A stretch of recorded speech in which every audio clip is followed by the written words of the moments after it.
سلام و عرض ادب دارم خدمت همه دوستان عزیز. خیلی ممنون و سپاسگزار هستیم که محبت کردید توی یکی از دیگه برنامه‌های APPH تشریف آوردید. برنامه‌ای که امشب داریم دومین برنامه‌ای هستش که برگزار می‌کنیم و در زمینه فراز و فرود صنعت نفت توی 50 سال گذشته هستش. افتخاری که داریم امشب در خدمت آقای دکتر علی دانشی باشیم. من تلاش می‌کنم زیاد وقت نگیرم، فقط در مورد آقای دکتر دانشی اگه بخوام یه مقدمه رو بگم، در کنار کارهای هایدرولیک فرکچرینگ که تجربه بسیار با ارزشی دارن و تلاش می‌کنم انشالله تو صحبت‌های امشب بیشتر از این تجربه استفاده کنیم، بدونیم کارهایی که کردن چجوری بوده.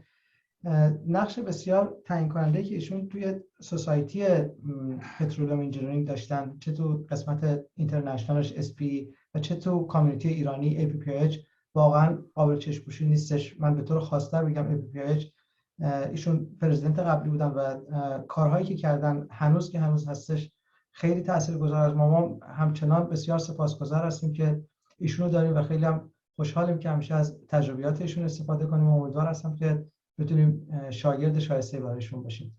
من وقت زیاد نمیگیرم، از ایشون میخوام که اول اگه امکان داشته باشه خودشون معرفی بکنن. این مسیر فراز و فرود 50 سالی که ما میگیم 50 ساله که سن بالا پایین هم نشه، هر چیزی که دوست داشتن بگن.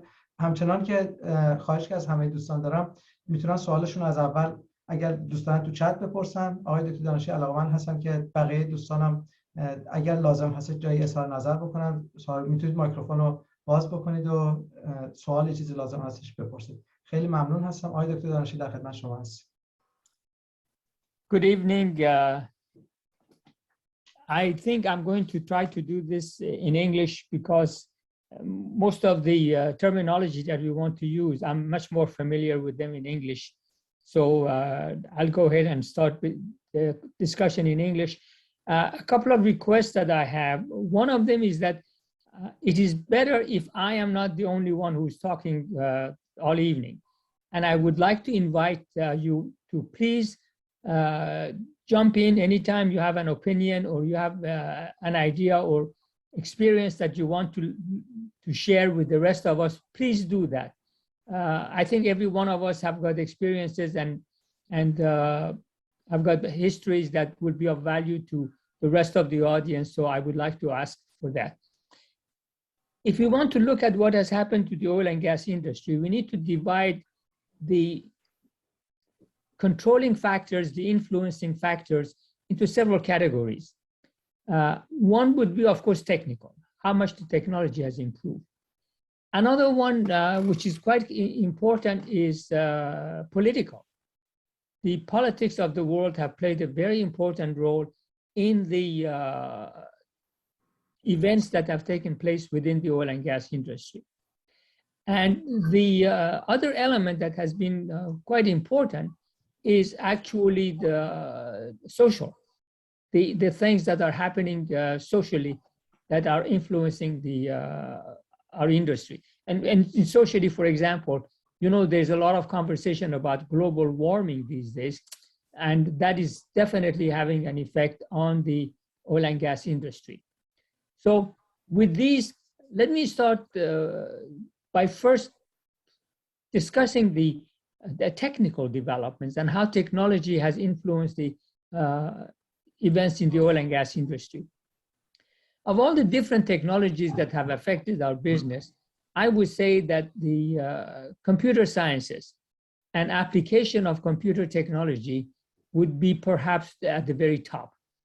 You know, when I started in the oil and gas industry, as a matter of fact, let me tell you, when I was a student studying at the University of Tehran, we knew there are computers, but the computers were not available. I mean, I couldn't even think about sitting behind a computer. We knew that there is a computer that somebody is using and doing something with it. And, but as far as availability and access to computers, it was completely unheard of. For us students, it was completely unheard of. As a matter of fact, let me tell you a little story that will amuse you. When I came to the United States, I went to University of Minnesota. And at the University of Minnesota, my interest there was the subject of rock mechanics. And as it turned out, that's where I got introduced to hydraulic fracturing. There were a group of us who graduated from, at that time, we were classmates. And I don't want to get into details of it, but every one of those people who were in that class turned out to be an authority and a very well-known figure in the industry. And I remember I took a computer science course in mechanical engineering. The petroleum engineering did not have any computer courses as such. I took a course in mechanical engineering, computer programming, Fortran programming. And I remember my friends were asking, are you crazy? You're a petroleum engineer. Why do you want to take computer programming? What good is that going to do? Let the programmers to go ahead and take computer program. As far as they were concerned, taking a course in computer programming was a little bit below the level of a petroleum engineer, or for that matter, for engineers. As it turned out, I took the computer course, and then later on, my PhD thesis was actually application of numerical solution of a problem for which I used computer programming. And for those of you who are young and don't really have an idea of what we're talking about, this laptop that I am using right now for my presentation, the capacity and power of this laptop is more than 1,000 times larger than what University of Minnesota had for the entire university. And I remember when I wanted to run a program, I used to load it at 5 or 6 o'clock in the afternoon, and it will be done by midnight. The same thing runs in less than a second on my laptop. So that gives you an idea how much the computer industry has advanced. But the effect of computer engineering and programming has been enormous on the development of oil and gas. Today, you do not run any operation. We do simulation, reservoir simulation, simulation of different calculations of different operations. You want to drill a well before you even start, you start to program the drilling operation on a computer, and then you follow the progress on a computer, and as you run into different obstacles, problems, or so on, you run to your computers to get the solution to that. So I would say, technically, development of computers has had a major influence on the growth of the oil and gas industry, and has had a big impact to get us to where we are today. Now, I don't want to just limit the application of computers to numerical simulation, reservoir simulation, production forecasting, or any of those things, enhanced oil recovery and all. Those are all everybody knows. As a matter of fact, everything that we do today, before we even start the operation of any oil and gas facility, before we even started, everything is first done, modeled, and simulated on a computer before it comes out. And there have been a number of pioneers in this technology who have got us to where we are today. And for the younger generation, let me tell you something. Where we are now is really nothing compared to where we are going to be. The way the industry, the technology is growing, it will not be at all unusual or unreasonable to think that in another 5-10 years, you basically don't have, the only people you have, the operations people in the oil and gas industry, are those who are at the well site moving things around and doing mostly labor work. All the mental and engineering work will be done with computers at the central office. And just think about where we are right now. There are, so many of us sitting, each one of us in our own location, and we're talking to each other, we're communicating with each other, and all of this is going on without the need for us to travel any place. This is going to be extended quite a bit to the point where the only people who will be at the well site are going to be those who need to physically move things around. And mind you, even those moving things around will all be done automatically by robots and by things moving everything around. So if I was going to identify items that have technology that has influenced our business quite a bit, the top will be computer sciences. The next thing which has developed is the development of very advanced mechanical equipment. We have got systems, mechanical systems in place that are allowing us to do things that we couldn't even dream of 50 years ago. This afternoon, I was dealing on a project in which somebody had drilled a horizontal well. The well was drilled at the depth of 20,000 feet, and it had extended another 14,000 feet horizontally. The total length of the well from surface to the end of it was in excess of 5 miles. This, to be able to do this, requires very, very advanced technologies, very advanced mechanical systems, very advanced engineering systems, very advanced operation systems to be able to do this successfully. You know, there are people who try something or the other, and sometimes it works, sometimes it doesn't.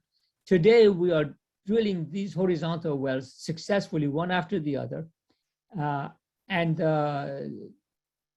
This did not happen by itself.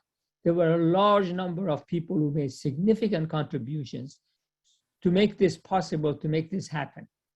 And mind you, I want to, looking at the our younger generation, similar things is expected from you, that through your input and your knowledge, your intelligence, and your technology, we will be doing things that at the present time are totally unheard of.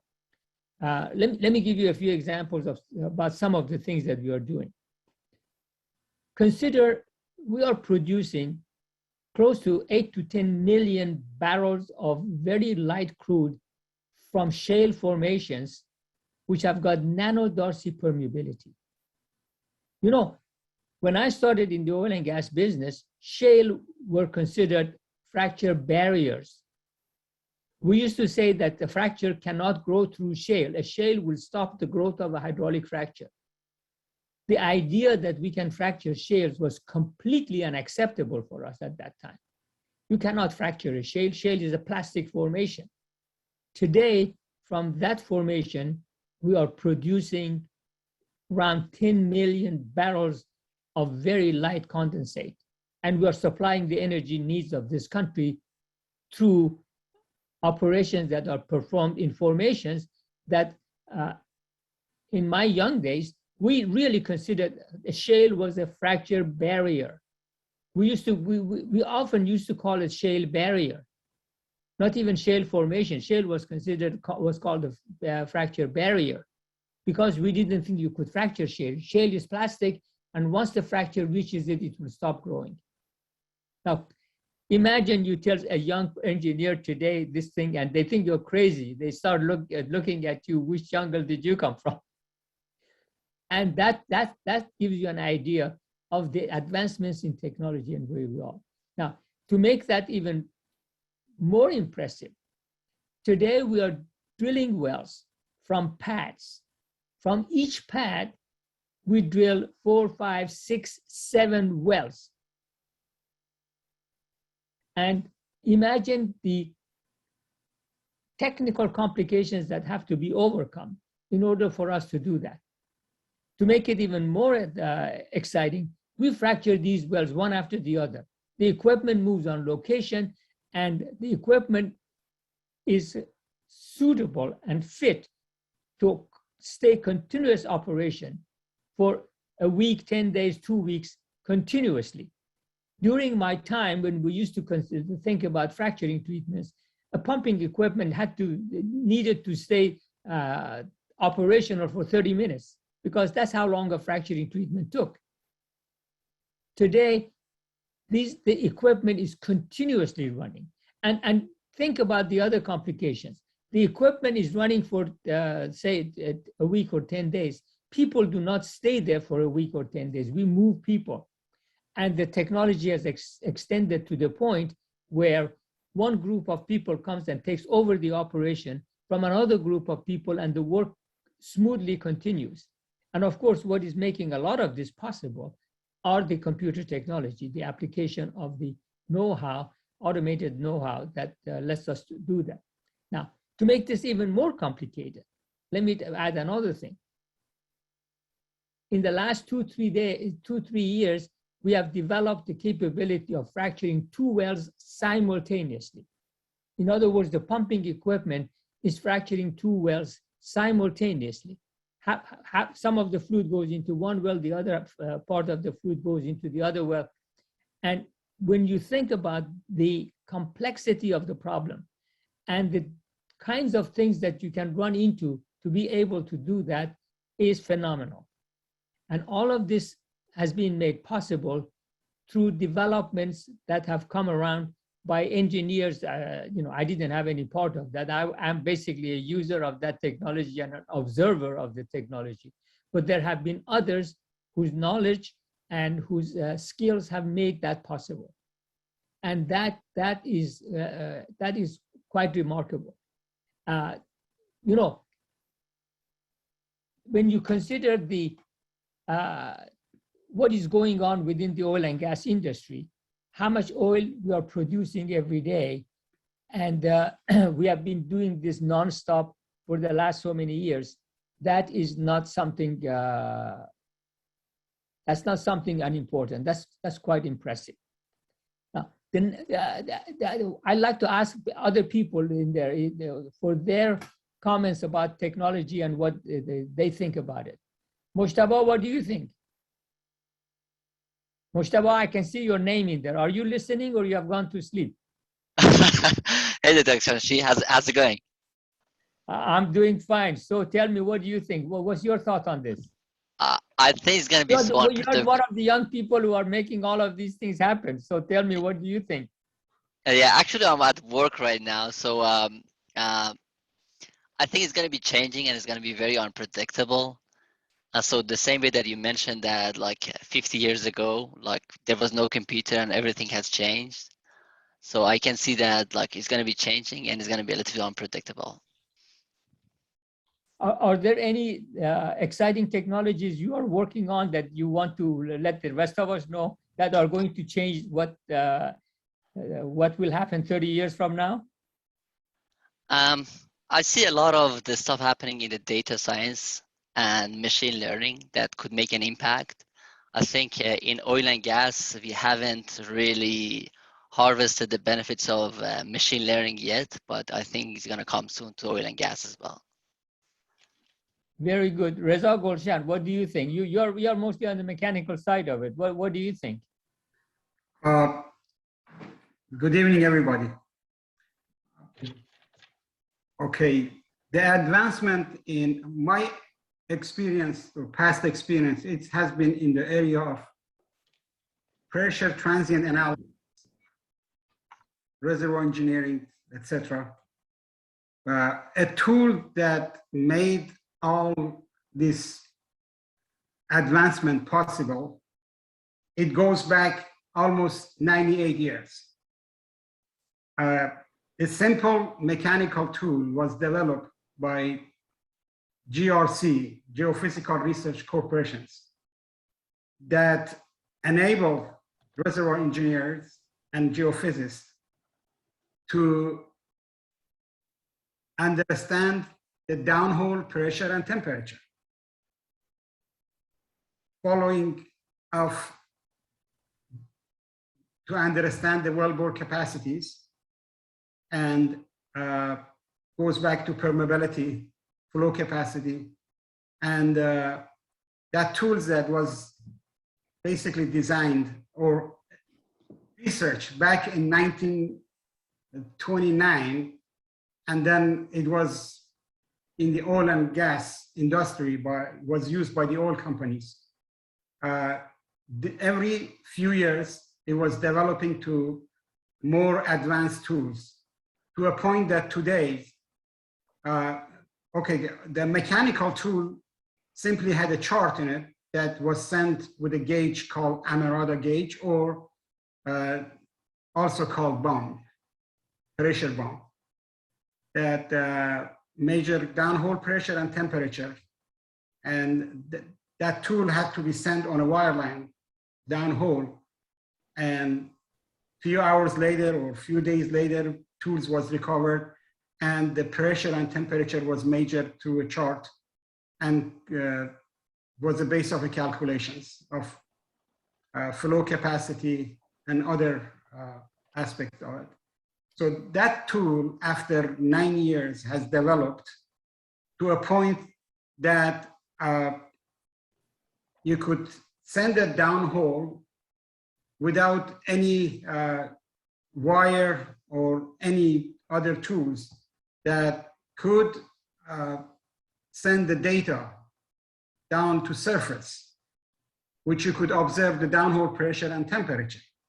And more advanced of that tool also, and of course, the computing capabilities, that you could be sitting at your office and the well testing is going on in Africa, and you could see on your monitor or even on your smartphone, pressure, temperature, as it's happening real time, and decide that how to continue the test, shorten it, lengthen it, etc. And thank you, Reza. That's very good. I want to get more opinions. I see Mehdi Honarpour. Mehdi that happened to go to a very poor university. That's the same university I went to. Mehdi and I were classmates at one point. Mehdi, what do you think? Oh, he's not listening. He's gone to sleep. It's okay. How about Mehdi Azari? Hello, Mehdi. How are you? Hello, everyone.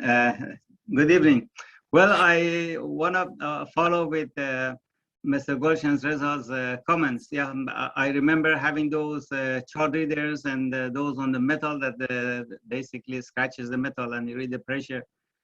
Also to surface reading those circles at which scale was 100 PSI, and then you have to guess and do your own recording and read over 100 PSI cycles. Now, and then we got to a point that we got 10 data points per second. So now suddenly I was analyzing tests that had a few millions data points. So then we had a problem about the software, but the software company, they got to a point that they can, I mean, sometimes I had to get them into Excel and clean the data. Excel, they didn't have that capability to have that, but now the new Excel can do it. But Kappa Engineering came up with a software to take care of that one. And also talking about the shale that you mentioned, I remember I started teaching at University of Wyoming from January 1982. Back then we had a project with the DOE, Department of Energy, and also for the Wyoming Energy Minerals, something like that. And then we had two big columns, that was our labs. And then they called them retort. So we had blocks of shale, we put it over there, and then we heat it. We heat it and to see how much oil it has. But as far as I remember, it was a very, very thick oil. It was not a light oil the way we are getting it. Probably was because we're cooking it, and then all the light component was escaping from the core. And so that was a project. That was a project that paid me a couple of summers because you only get paid for 9 months when you're at those universities, and then summer they give you some projects. They are very interesting, and then also the beginning of the technology. I remember I started with the slide rules, and then the computers those huge, I mean, so impressive, because my first job was at the Iran Computer Center in Abadan, which was a huge computer center. I mean, it was very impressive, huge computers. And then you had to take those basically card decks and I mean, hundreds and hundreds of cards to do a simple programming. Yeah, I mean, those days are gone. Thank you, Mehdi. Thank you very much. I can see Mehdi on Professor Daneshy. Hello, Mehdi. How are you? How are you? I apologize. I wasn't asleep. I was dreaming about the technologies. I tell you, if I shortly mention that I'm in a characterization of rock and fluid properties. And I've become familiar with some of the 4D seismics for reservoir characterization. tremendous amount of technologies are there. So I'm looking forward that the Society of Petroleum Engineers closely work more with geoscience and other engineering in order to expand that. You could see lots of heterogeneity and variability in reservoirs by OBN, which is ocean bottom nodes 4D seismic. And so that is the largest scale. Smaller scales, from core analysis, there are now rotary sidewalls that they are the size of this, if you could see it. I can't see it, but you know, you can't see it. But you know, quickly go ahead because we need to cover other subjects. Okay. Please. So these days you can get a lot of these larger scale cores from the reservoir in a well that you don't have to get the full diameter core, which is very expensive and takes a long time. Likewise, fluid analysis, you can get bubble point pressure, density, viscosity downhole. So all of these are tremendous amount of effort. I know Professor Azari mentioned, or Reza, about the Amarada, and took a long time, and sometimes you lose the tools and all that. There's been a tremendous amount of effort in rock and fluid characterization, which if you don't have those, you can't do the reservoir management properly. So that is really surprised me that in the 50 years that I've been in the industry, of course, much shorter than Professor Daneshy, but I think there's a lot of progress and fantastic opportunity for a younger generation to explore these technologies. Let me change the subject now. The next aspect of the oil and gas that has changed quite a bit is actually related to influence of politics. Oil and gas is used as a political tool for the countries that are producing it, are using it as a way of getting benefits and getting credits for things that they may not be able to get otherwise. And it has become a political tool which is being used all the time. And the side effect of these political actions has been fluctuations in price of oil. You know, I'm sure you remembered last year, early during the pandemic, the price of oil got negative. Oil price became negative. And when you consider the fluctuations in price of oil, how much it has fluctuated, you know, these days is somewhere in the mid-80s, mid $80 a barrel. But it has been as high, getting very close to about $200 a barrel, all the way down to, of course, it was just for a day that the price of oil got negative, and that was just in the futures market. But the fluctuations in price of oil have had a huge impact on the industry and what's going on. One side effect of this has been that the oil and gas companies, service companies, and all of this have become very conservative.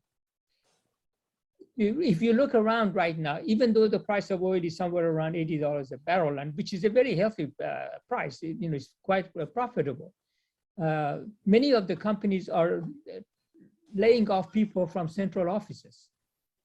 It used to be that if you had a job with an oil company or anywhere in the oil and gas industry, you basically, the assumption was that you either retire or die in that job, that you are going to be employed wherever you are forever. You know, there were very few turnovers, people moving from job to job. And when there were movements, they were initiated by the employees who got a better job, better offer, and so on. That situation has changed quite a bit. And the effect of the fluctuations in the price of oil has been that the oil and gas industry has become very conservative.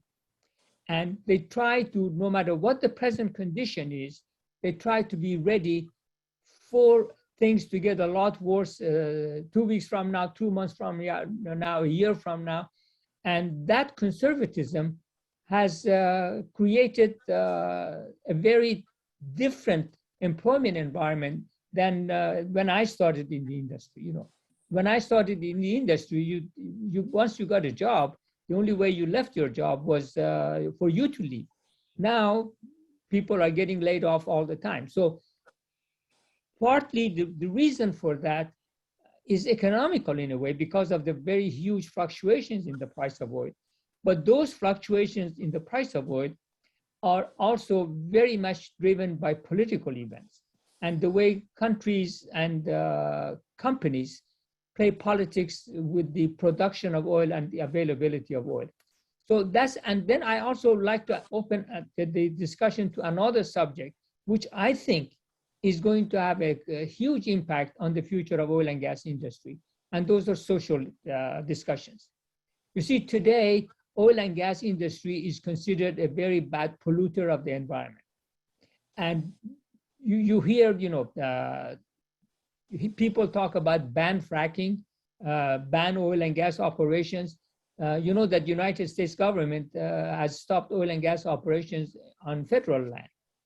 You can produce oil and gas from private land, but not on federal land. The government is not licensing anymore. If you have operations, it's going on, but they are not licensing additional. Licensing fracturing additional on the oil and gas on the federal lands. And the general approach of this community, the general society, is to consider oil and gas a major polluter of the environment, and therefore needs to be controlled and needs to be brought under strict regulations. Having said that, let me say a couple of things. These are my opinions, and all of you have got their own opinions. First of all, I do think that the global warming and the and protection of the environment are serious issues.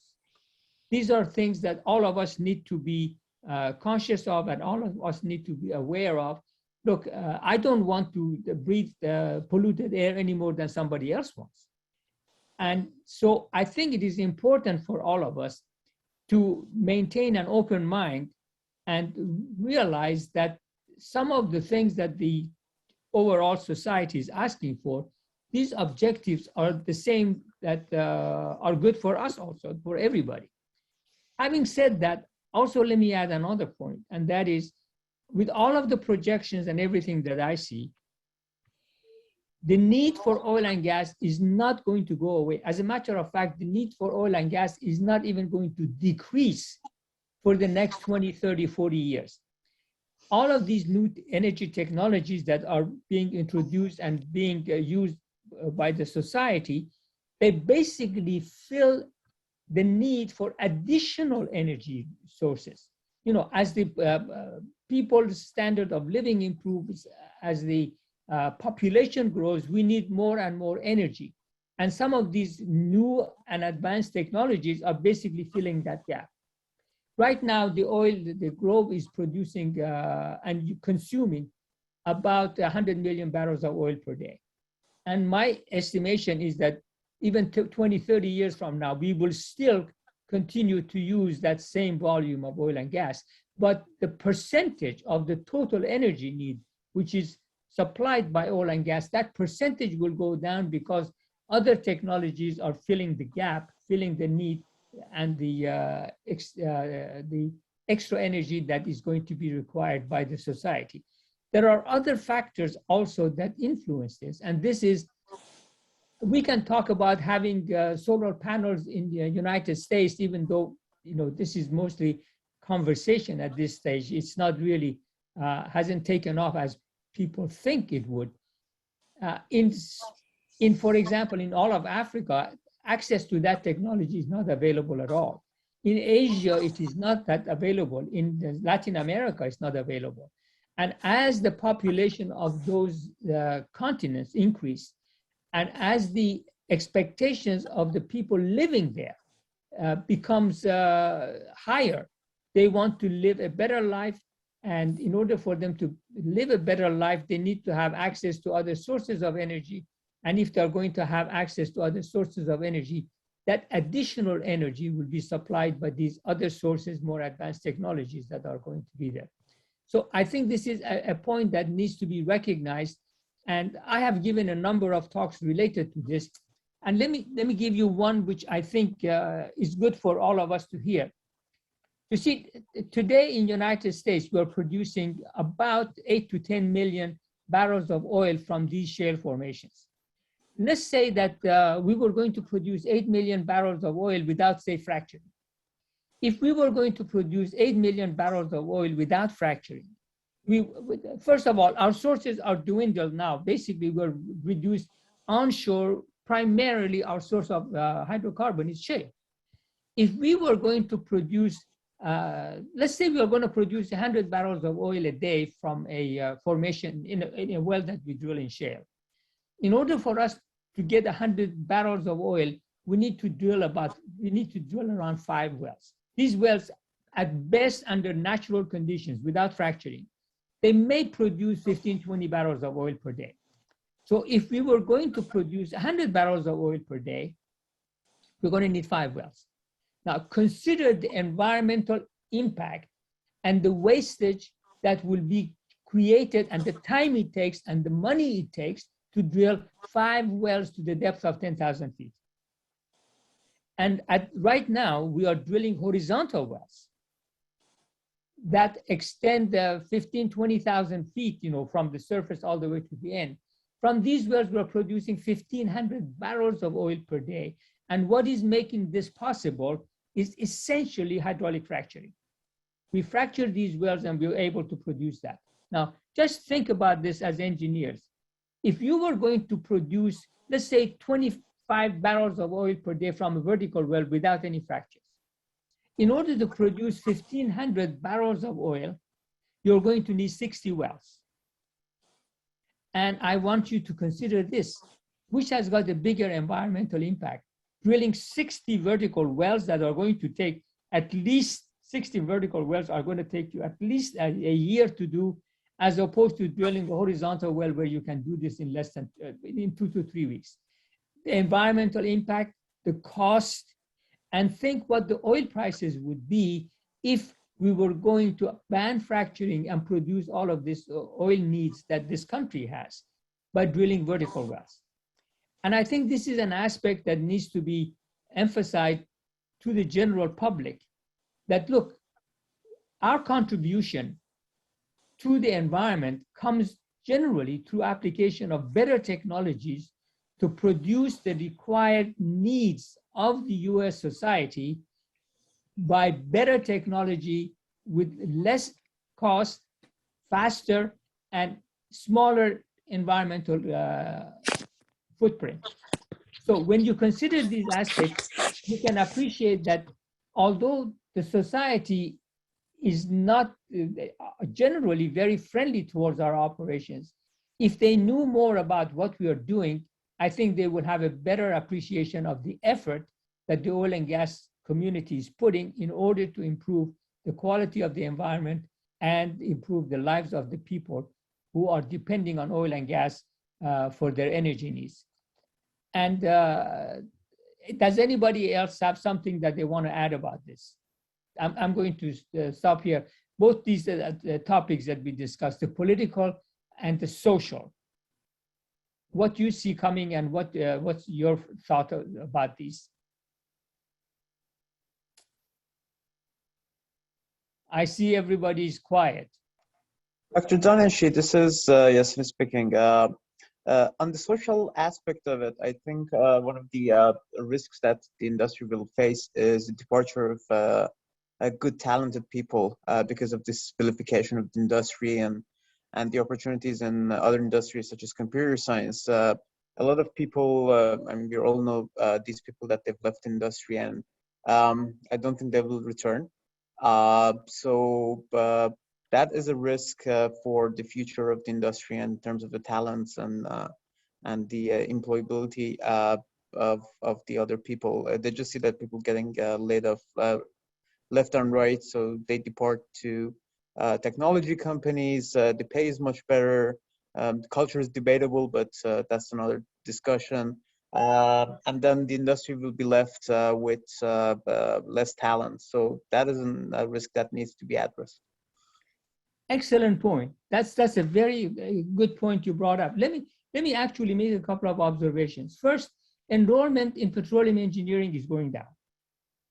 And let me just make a couple of general, and a good number of the students studying petroleum engineering in American universities are foreign students.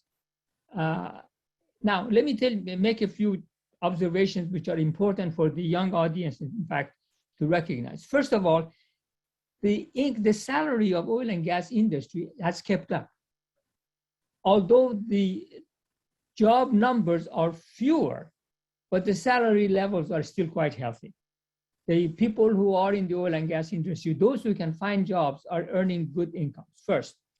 Second, the need for oil and gas is going to continue. As I said, as I see the industry, for the next 20 or 30 years, we're going to have to produce as much oil as we're producing right now.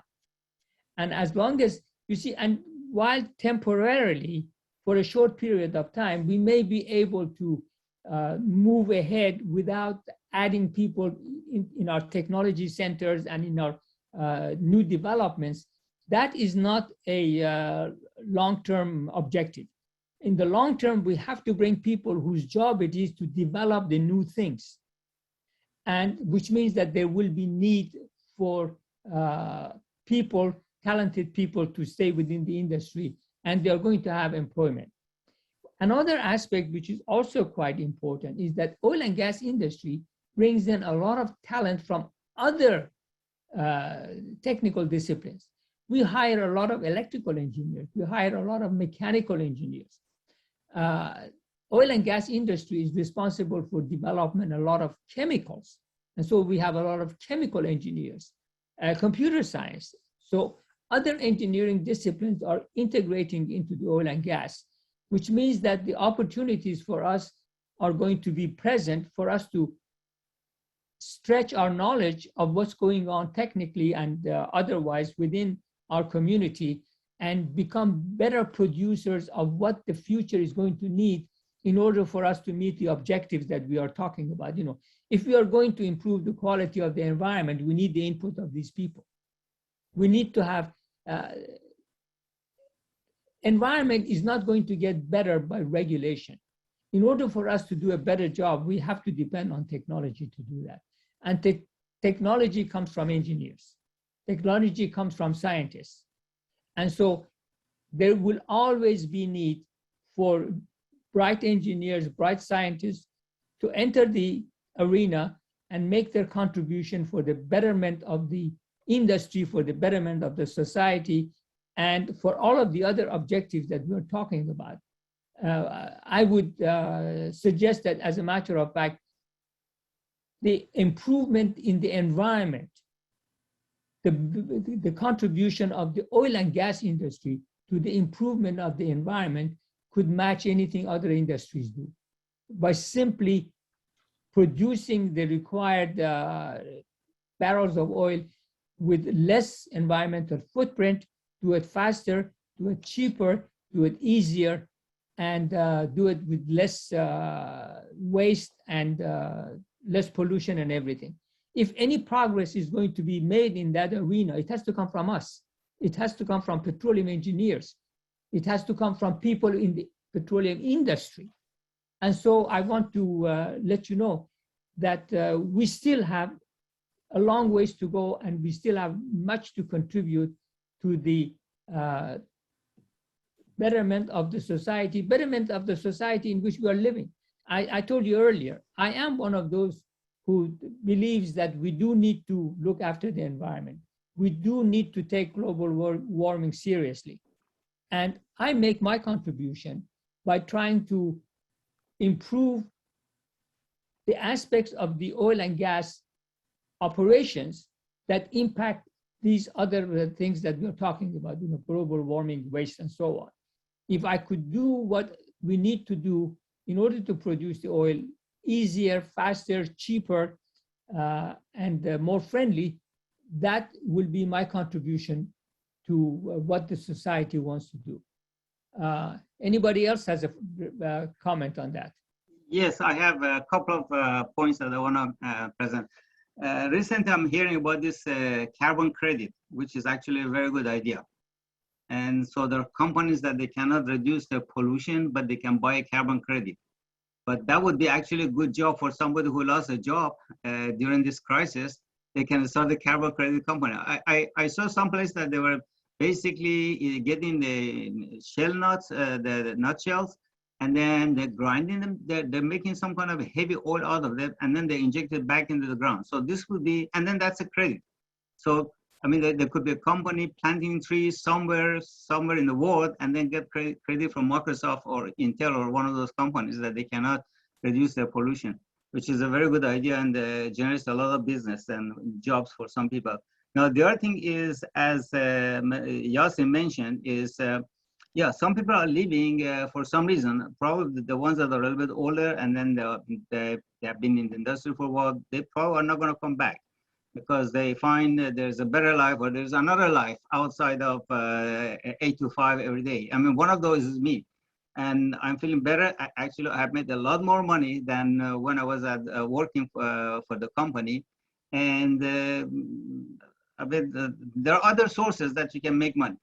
And then the other point is, we do not have, Yasin, we do not have any protection. I mean, you go and get it from the top universities, you get your BS master with a high ranking, and then you get a PhD, and then you get a PE license. Now you can call yourself engineer, but there's no protection for that engineer.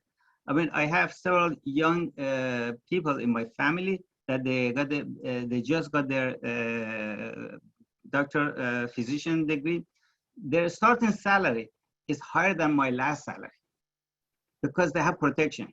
They have protection when they get that license, and nobody else can pay that. So right now, a guy with a 2-year college or for a 4-year college or a master BS, they can do the same job. If you're a smarter, yes, you can do, but you know, we do not have any protection. So this is something that for the new generation, especially Dr. Daneshy, who is very involved in SPE, we need to come up with something to have some kind of protection, especially for people that have a PE, and then they can call them engineer. But what's the use of that? I agree with the protection, but just one quick comment on Dr. Daneshy's the words that he mentioned. I agree with all of them except the pay. I don't think the oil and gas is competitive in terms of the pay, but versus the technology companies. The only advantage that we may have is the culture, which I love, and that was the reason that I went to Microsoft. I left Microsoft because of the bad culture it had. So the importance of culture that the oil and gas has, the discipline, the friendship between people, the longevity of people working in the industry, building like 20, 30-year relationships. You don't get that in the tech companies. So tying that comment with Mr. Azari's feedback, we need to be vigilant in terms of getting out this message that the pay may not be competitive. It's good if it's competitive, but I don't think especially in terms of the stock growth, the component of the stock that technology companies give out as part of the compensation grows very rapidly. So I don't know if the oil and gas will be able to ever match that. But the other aspects of that, in terms of the culture, the work environment, the type of the people that you work with on a day-to-day basis, I think we need to advertise that more to the young people that they're just entering the industry, so they make an informed decision in terms of working for the oil and gas versus the other industries. All right, Dilshad, you have been very quiet listening. What's your thought?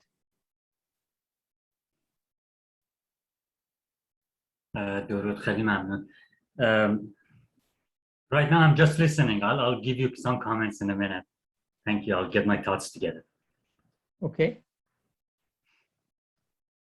I've not heard from Mr. Fasihi. Yeah, I was going to pick on him. Reza, what do you think? Dr. Daneshy, salam, حال شما که انشالله خوبه.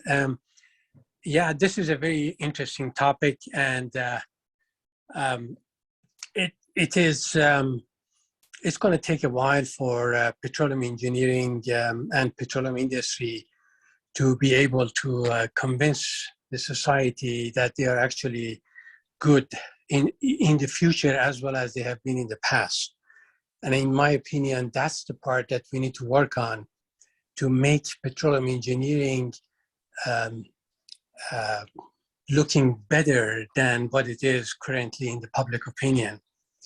And that this would require newer technologies such as, say, CO2 sequestration and other things that would help convince the public that we are really here to help the society. So overall, I would say the petroleum engineering science and technology is going to be the one who's going to save the environment, and because they know how the earth works and they know how to deal with it.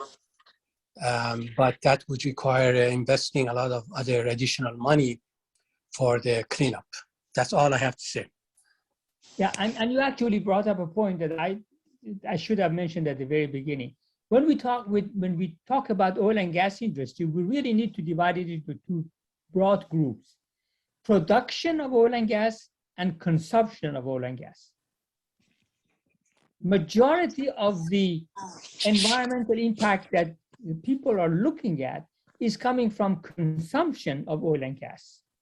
And that consumption of oil and gas is generally done by a large number of other industries, large number of other applications that need the energy, and in order to get the energy, they burn oil and gas and so on. Another aspect that everybody has to realize is the infrastructure that is needed in order to make this oil and gas available to everybody. And we have got pipelines running throughout the country. We have got pipelines running all over the world in which we transport oil and gas through these pipelines to different places. In a very remote village, someplace, we still have ability to have have diesel engines or gasoline engines run it and generate power and so on. And those facilities are developed by the consumers of oil and gas, not by the developers of producers of oil and gas. So that's another aspect that we need to keep in mind. Two aspects to the oil and gas: production and consumption. And one other thing I want to tell you, this is, in the last couple of years, I've been involved in a couple of projects for alternate sources of energy. And one of those alternate sources of energy that I'm involved with is geothermal energy. Guess how we produce geothermal energy? We drill wells. We drill wells in deep, high temperature formations. We go into these wells and we fracture them. And then we circulate cold water from the surface. It moves through the wellbore, through the formation, comes hot water at the other end, and we use that for energy generation. And that's another source of energy. The other day, we were having a discussion about nuclear energy. And aside from all of the other aspects of nuclear energy that you are aware of, the side effects and the accidents and the difficulty and so on, one of the aspects of it which has been under discussion is waste disposal, disposing of the nuclear waste that is generated by generation of power. Guess what is one of the serious considerations for disposal of the nuclear waste? Drill a well, fracture the formation, and put the nuclear waste, solidify it underground, and keep it at great depth so that it's away from the public and so on, and it's not available. So when we think about the technology that oil and gas industry brings to the market, it is not just limited to production of oil and gas. It has got a lot of other applications that are useful for everybody. Mr. Samoui, I think we're getting close to the end of our time, so we better let you tell us if there is any more time and so on. خیلی ممنونم. ببخشید من دوست دارم این تیکه رو بیشتر به فارسی بگم، شاید کسایی از دوست داشته باشن این موضوع رو بگن. شما یه انباشته عظیمی از تجربه هستید و این آپ اند داون صنعت نفت رو دیدید، یا انرژی، صنعت انرژی رو دیدید. میخوام بگم که با توجه به این همه تجربه، به نظر شما برای نسل‌های آینده، نه نسل آینده، شما چه راهکار رو توصیه میکنید؟ چه اشتباهاتی رو نباید انجام بدیم؟ چه چیزایی رو باید درس بگیریم؟ اگر اینو بتونید تو چند دقیقه که مونده بتونید بهش جواب بدیم خیلی ممنون میشم. نظرتون رو به ما بگید که حداقل یاد بگیریم. خیلی ممنون.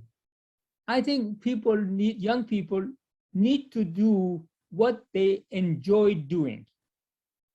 And simply going, look, you can be doing a relatively menial job and be so good at it that you end up basically, as far as income is concerned, you can match the income of any other profession. So it is not, if you want to have a good living, you don't have to become a petroleum engineer, or for that matter, even an engineer. So I would suggest that you go after what you enjoy doing, number one. And number two, whatever it is that you try to do, don't try to do it for what you are making from it. Try to do it for what you get the pleasure of having done it.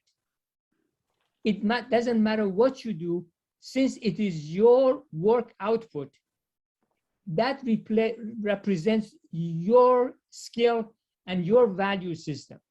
So I tell people, it doesn't, whether you like your job or you don't, that's a secondary issue. As long as you're doing it, the quality of your work is your presentation.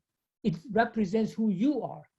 And as long as you try to do a good job, whatever it is you're doing, you try to do a good job, a professional job, the income will come. You will make enough money these days. You know, the other day I needed to have a little bit of work done in my swimming pool. And I brought a guy who came in here, and he worked in my backyard for about an hour to fix something. He was there with a friend of his, two of them. Do you know how much he charged me for 2 hours of work, two of them? For 4 hours total, he charged me $800. $200 an hour. And you know what? The other thing, let me tell you the other part of it. I had to wait a week before he had time to come to take care of me.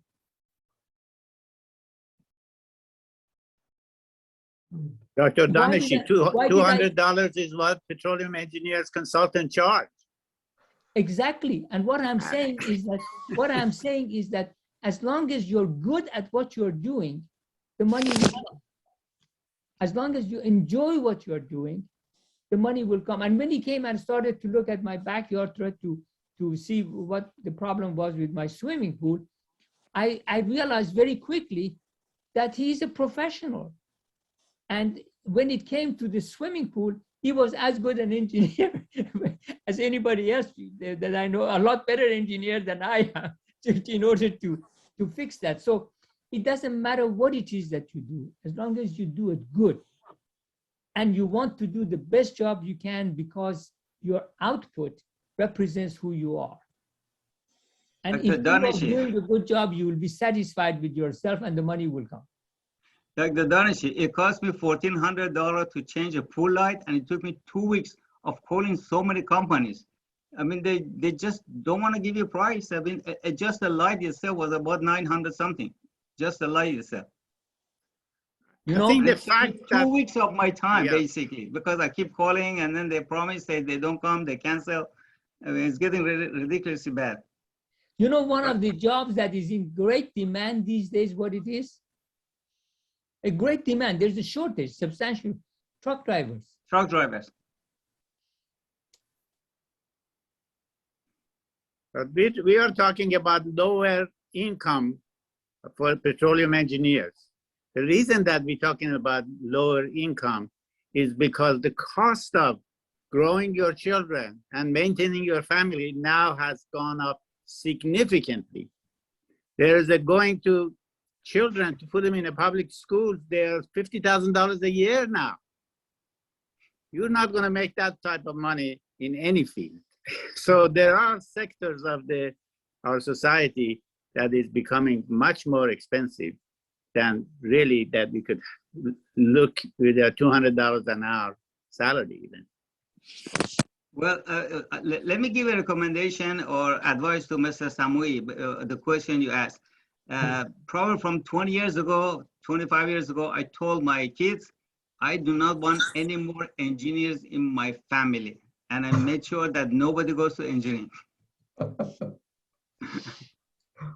and it really helped them out. یه مثل فارسی هست که میگه رطب خورده رو نمیتونه من رطب بکنه. خیلی از همه ممنون هستم. وقتمون تموم شده. خیلی سپاسگزار از همه دوستان. خیلی سپاسگزار هستم از جناب آقای دکتر دانشی عزیز که مثل همیشه محبت داشتن نسبت به ما و انشالله که بتونیم استفاده کنیم از این صحبت‌ها و بتونه راهگشایی باشه و بتونیم در فرصت‌های بعدی در خدمت بقیه پیشکسوت‌ها باشیم. خیلی سپاسگزارم از وقتی گذاشتید. ممنونم. امیدوارم که اوقات و شب خوبی داشته باشید. خداحافظ. Thank you very much for the invitation and good evening, everybody. Have a good evening. Good evening to you. Bye-bye.